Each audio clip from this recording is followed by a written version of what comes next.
Hello, my name is Henry Keane. This is News Pulse at UATV. Welcome to the daily segment. Today in the episode, yet another oil refinery on fire in Russia, this time in Stavropol. Also, the week alone, Madyar hits 90 Russian shadow fleet vessels enjoy the fiery show. Trump started supporting Ukraine after new intelligence report that Ukraine was winning all this time. Questions to be addressed to Tulsi Hubbard, we guess. Ukraine can and will produce Patriot missiles faster and better than the United States does. Learn why. Drones attacked oil storage facilities in Russia's Tver and Stavropol Krai, causing fires at both sites. Lukoil oil depot in Stavropol Krai was targeted in the drone attack. The facility is heavily involved in the storage and logistics of petroleum products through oil depots and the Lukoil filling station networks across southern and central Russia. Later the same night, drones also attacked oil depot in the city of Tver, north to Moscow, and the videos circulating online show a fire breaking out near at least one of the facility's storage tanks, with flames and plume of thick, dark smoke rising above the site.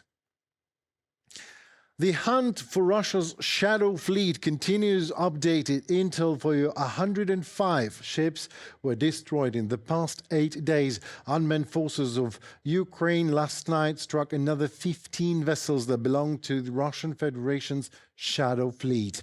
This was confirmed. Commander Robert Madyar confirmed it. This includes 7 tankers, 5 dry cargo ships, 1 ferry and 2 tugboats. Tankers are used to transport Russian oil in circumvention of international sanctions, whilst ferries provide military logistics and transport goods for the Russian armed forces. To give you the perspective, on average, Ukrainian drones struck 1 Russian vessel every 110 minutes.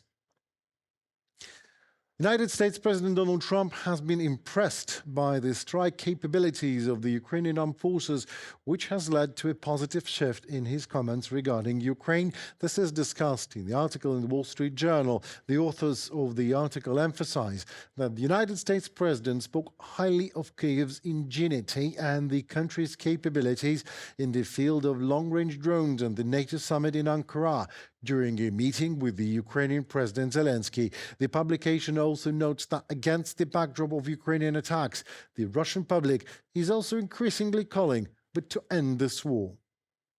NATO explains what prompted Trump to make a dramatic U-turn of sorts on his stance towards Ukraine in the summit in Ankara. The Financial Times reveals the details.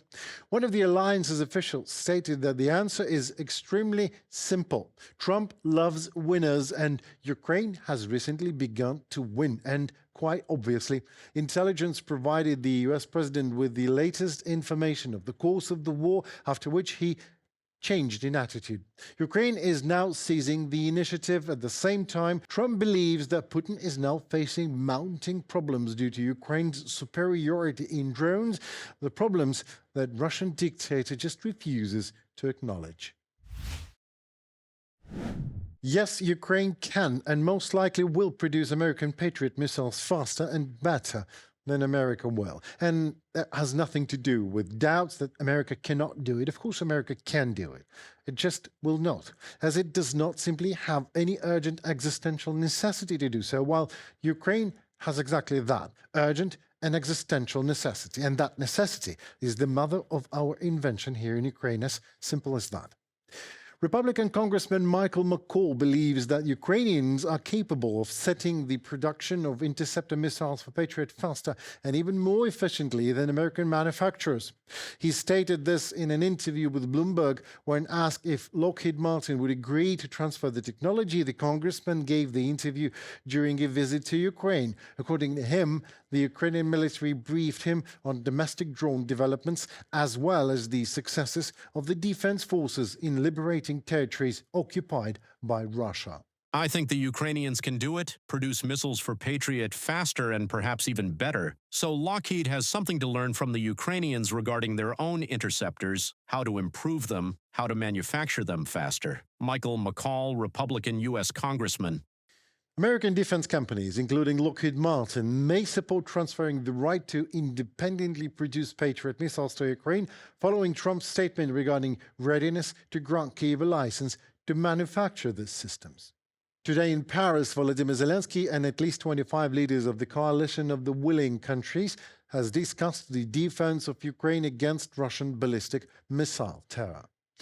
Amongst topics are the transfer of additional American Patriot interceptor missiles, accelerating the deployment of Franco-Italian SMPT systems, and creating a new European air defense system with significant Ukrainian participation in production.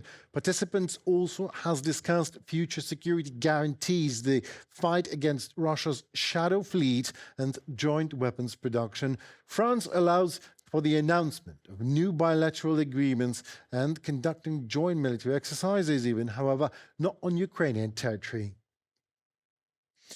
The Kremlin is in panic mode. Ukraine is hitting hard and hitting exactly where it hurts: money, oil, gasoline, you name it. And so about the time for an article by some lapdog Russian oligarchs to appear. And here we go.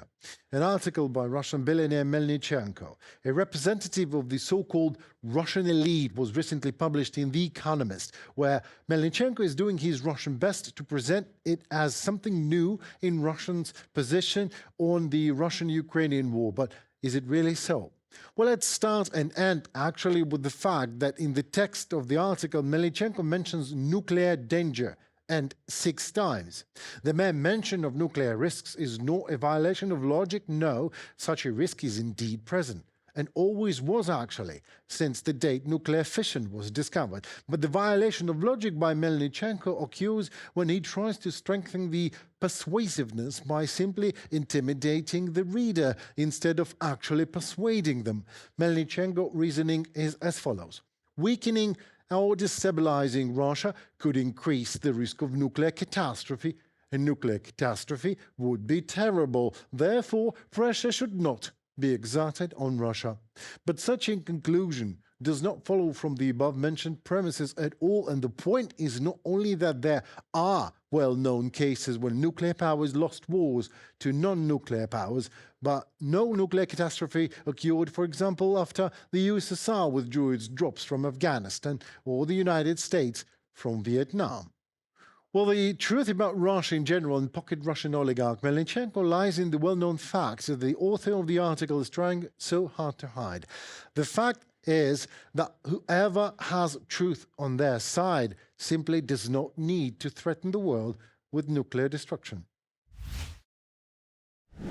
Effective methods of combating disinformation and projecting freedom of speech in countries subject to Russian influence are being discussed at a media forum in Azerbaijan. More than 150 journalists from different countries gathered there now. The UATV channel is amongst the participants to protect media also from such oligarchs like Melnichenko, for example. A great friend of Ukraine, U.S. Senator Lindsey Graham, passed just recently.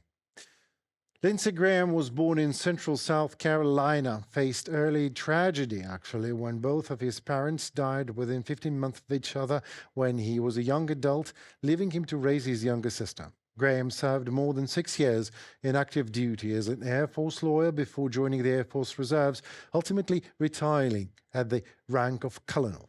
Recent years, he was actively promoting bipartisan, bicameral support for Ukraine. He spent recent weeks working on vital initiatives to help bring about peace in Ukraine and for Ukraine. We will always be profoundly grateful for his words of respect towards Ukrainian people and the courage of Ukrainian defenders.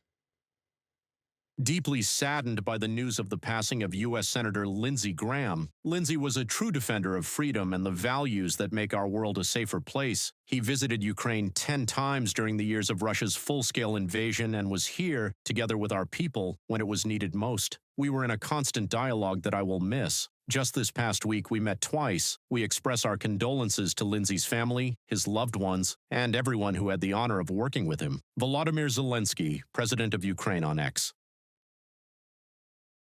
Well, that's it for today. I'm Henry Keane. Thank you so very much for watching this segment, and we appreciate your time and your support and your effort a lot indeed. Please also share, comment, subscribe here at ATV. We got you covered on whatever tomorrow holds for all of us, but always, always in Ukrainian perspective. Stay safe and see you tomorrow.